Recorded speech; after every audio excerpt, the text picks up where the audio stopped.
PT Bank Jago Tbk memberikan penjelasan resmi terkait kekhawatiran dampak pemanfaatan kecerdasan buatan atau AI pada sektor perbankan digital.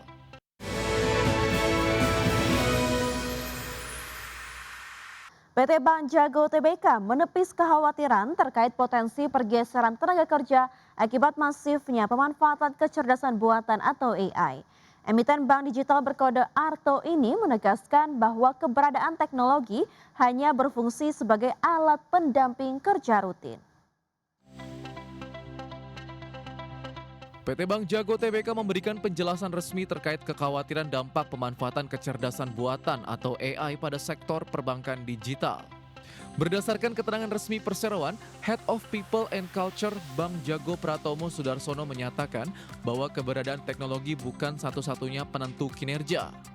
Dalam struktur kerja Bank Jago, AI sengaja dimanfaatkan untuk memberi saran, namun proses pengambilan keputusan tetap berada penuh di tangan manusia. Pratomo menjelaskan bahwa penggunaan AI sebagai pendamping digital dapat mengurangi prosedur rutin yang membuang waktu. Dengan begitu, perhatian karyawan dialihkan pada pekerjaan bernilai tinggi seperti pemahaman kebutuhan nasabah dan penyelesaian masalah. Penyesuaian cara kerja ini memberi ruang lebih besar bagi setiap tenaga kerja untuk mengambil keputusan tanpa harus selalu menunggu instruksi dari jenjang yang lebih tinggi. Adapun untuk mengimbangi kebebasan mengambil keputusan, perseroan secara konsisten mengembangkan capability journey bagi seluruh talenta digitalnya. Perubahan pola kerja ini turut menggeser peran pemimpin organisasi dari sekedar pemberi instruksi menjadi mentor dan fasilitator. Manajemen memandang bahwa kombinasi teknologi dan pengembangan manusia merupakan satu kesatuan perjalanan untuk membangun keandalan bank berbasis teknologi. Berbagai sumber IDX Channel. PT Garuda Maintenance Facility Aero Asia Tbk berhasil menyelesaikan proyek modernisasi pesawat C-130H Hercules milik TNI Angkatan Udara. Pencapaian ini memperkuat kapabilitas bisnis perseroan di sektor pertahanan udara nasional. PT Garuda Maintenance Facility Aero Asia Tbk terus menunjukkan peningkatan kompetensi engineering dalam penguatan alutsista pertahanan negara. Berdasarkan keterangan resmi perseroan, GMFI menyerahkan pesawat Hercules C-130H A1319 kepada Kementerian Pertahanan. Serah terima dilakukan langsung oleh Direktur Utama GMFI Andi Fahrurozi di Hanggar 4 dan disaksikan oleh Menteri Pertahanan Syafri Syamsuddin pada Rabu 19 Agustus 2026. A1319 merupakan pesawat kedua yang dimodernisasi GMFI setelah sebelumnya merampungkan pesawat A1315 pada tahun 2023 lalu. Program modernisasi ini mencakup penggantian struktur utama Center Wing Box Replacement atau CWBR, Avionic Upgrade Program, serta Structural Integrity Program. Langkah perbaikan teknis ini mampu menjaga integritas struktur pesawat sekaligus memperpanjang usia operasional armada sekitar 15 hingga 20 tahun ke depan. Adapun pesawat A1319 menjadi prototipe pertama di dunia yang berhasil menjalani modifikasi kompleks tersebut di luar fasilitas pabrikan Lockheed Martin. Proyek ini merupakan bagian dari program offset industri pertahanan melalui transfer teknologi yang melibatkan kolaborasi GMFI, PTDI, Lockheed Martin, TNI AU, dan Kemenhan. Manajemen memastikan pengembangan kompetensi MRO alutsista ini menjadi bagian dari strategi diversifikasi bisnis perseroan yang berkelanjutan. Berbagai sumber IDX Channel. Pemirsa, PT Indospring Tbk melakukan penurunan modal dasar dan modal disetor pada entitas anak usahanya PT Indo Baja Prima Murni. Aksi korporasi emiten manufaktur suku cadang berkode INDS ini membuat perseroan mengantongi pengembalian modal sebesar 19,3 miliar rupiah. PT Indospring Tbk merestrukturisasi permodalan pada entitas anak usahanya yakni PT Indo Baja Prima Murni. Berdasarkan keterbukaan informasi Bursa Efek Indonesia, emiten INDS ini menerima dana pengembalian setoran modal senilai 19,3 miliar rupiah. Dana tersebut berasal dari penurunan modal disetor anak usahanya dari semula 35 miliar rupiah dipangkas menjadi 15 miliar rupiah.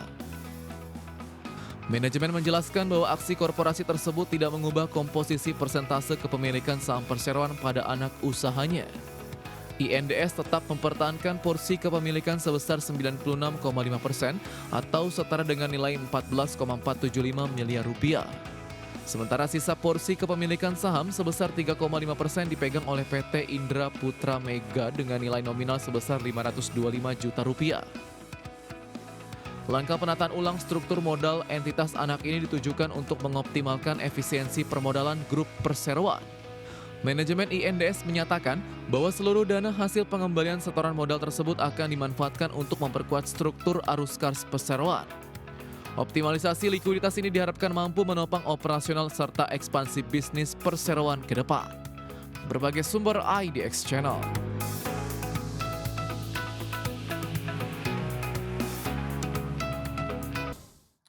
Ya pemirsa, nilai tukar rupiah menguat ke posisi 17.748 per dolar Amerika Serikat. Melanjutkan penguatan di hari sebelumnya, usai Bank Indonesia menahan BI rate di level 5,75%. Di saat yang sama, indeks dolar Amerika Serikat kembali melemah dan turun ke level 98 disebabkan oleh efek intervensi pemerintah untuk menahan kenaikan biaya bunga Amerika Serikat. Nilai tukar rupiah menguat bersama mayoritas mata uang Asia pada perdagangan Kamis 20 Agustus 2026. Kurs rupiah di pasar spot menguat 0,52% menjadi 17.748 per dolar Amerika Serikat. Kurs rupiah JISDOR menguat 0,36% menjadi 17.779 per dolar Amerika. Nilai tukar rupiah menguat dalam 2 hari beruntun setelah Bank Indonesia menahan suku bunga acuan BI rate di level 5,75%. Imbal hasil obligasi Indonesia tenor 5 tahun turun ke level terendah dalam lebih dari 2 bulan setelah penetapan BI rate. PLT Gubernur Bank Indonesia Destri Damayanti yang saat ini juga menjadi calon tunggal kembali menegaskan bahwa kebijakan moneter akan terus berfokus pada mata uang dan memperluas skema insentif lindung nilai untuk menarik lebih banyak arus masuk dana. Sementara itu di saat yang sama, indeks dolar yang mencerminkan nilai tukar dolar Amerika Serikat terhadap mata uang utama dunia turun 0,22% menjadi 98,62. Pelemahan 2 hari terakhir menyebabkan indeks dolar berada di bawah level 99. Pelemahan dolar yang terjadi belakangan disebabkan oleh efek intervensi pemerintah untuk menahan kenaikan biaya bunga Amerika Serikat. Berbagai sumber IDX Channel.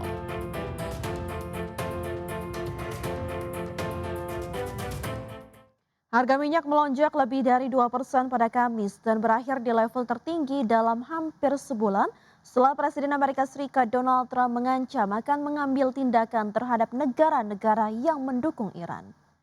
Minyak mentah berjangka Brent ditutup melambung 2,4% menjadi 93,78 dolar per barrel, level tertinggi sejak 24 Juli.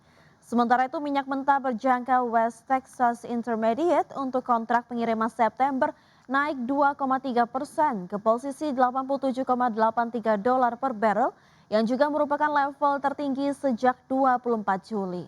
Sebelumnya Trump mengancam akan memberlakukan perang ekonomi dan isolasi dalam skala yang belum pernah terjadi sebelumnya terhadap Teheran. Ia memperingatkan konsekuensi bagi negara manapun yang memberikan bentuk dukungan apapun kepada Iran. Menteri Keuangan Amerika Serikat Scott Bessent mengatakan akan menggelar konferensi pers pada Senin untuk menjelaskan langkah-langkah yang akan diambil Washington.